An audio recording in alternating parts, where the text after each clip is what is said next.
guys, this is Shara Echo, your work from home mom. Sana all. So for today's video, maadto mi og bukid kay wala pa mi natagbaw sa among balay nga mura og bukid, maadto jud mi sa literal nga bukid. So kinsay nag-ingon nga walay holiday ang freelancing? Siguro katong mga ginatrack ang oras mao toy walay holiday. And kasagaran basta ginatrack ang oras kay agency. Mao nang mas nice jud kung direct client kay flexible halos. Like maka-work ka anytime and maka-stop ka anytime. Pero depende sa jud na siya kung unsa imuhang niche.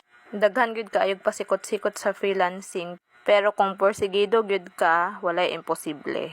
Daghan kaayo naga-chat sa ako nagapangutana pero di gyud ako maisa-isa tanan. Pero gusto ko magbuhat og videos about sa akong trabaho kung unsa gyud akong trabaho diri as freelancing because I've been there.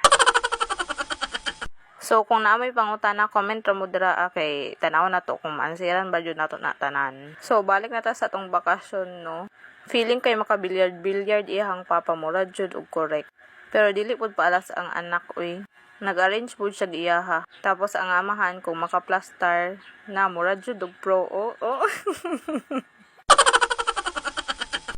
Mao jud ni tuyo ni Audrey diri kay ginapaibog siya sa iyang lola about aning baboy. And syempre reunion lang pud dayon namo sa baboy.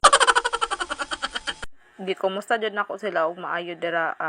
Kahilakon kay sila pagkita sa ko kay nganong naa daw ko sa nina.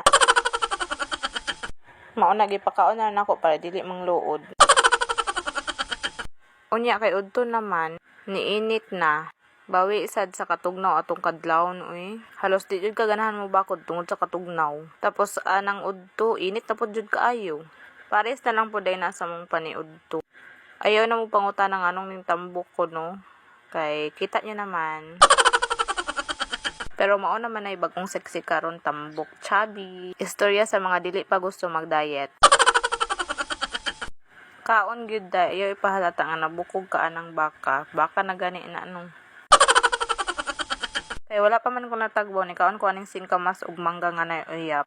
Tapos giinan ako si Dingdong nga patulugon ang bata. Pero pagtanaw nako sa bintana siya dai gipatulog. Gipaypayan siya ni Audrey unya gipikpik siya ni Aria. Wa gyud ni klaro ning amahanan ni. Tapos di jud na makompleto ang Holy Week kung walay binignit. Biskang grabe kaayo kainit ang panahon hala. Binignit is life. Lami jud kaayo siya o creamy jud kaayo. Pero sige kog kaon ana no, sige kog hinuktok. Kay sige kog una nga ang halos tanan ingredient sa binignit kay carbs. Wa po nagpalibak ang maruya o. Awa na gunang dagway o sige kaon. Kapila naman na ni mga snacks o napa joy buko. Halos tanan akong gikaon, makaon na nako sa balay. Pero at least nako sa laing lugar, sa laing bukid. So mauna na manguli na dayon mi. Excited kayo ang duhaan ng kabayo. Lipay jud kaayo sila nakaadto diri Kay halos kompleto og hayop. Kay animal lover biya ni akong duha ka anak. Labaw na si Audrey. So nagbaktas na lang gyud mi anak pababa. Kay nilupad jud akong kaluluwa paingon dira nga nagmotor mi tapos gabi dai kasubidaon. As in literal jud siya nga bukid. Grabe kanindot sa view. Layo sa mga problema. Layo kayo sa syudad. Pero wala gyud tay mabuhat. Back to reality gyud ta. Balik gyud ta sa atong kaugalingong bukid. So diri na lang tataman guys. Manifesting more travels. Bye, thank you.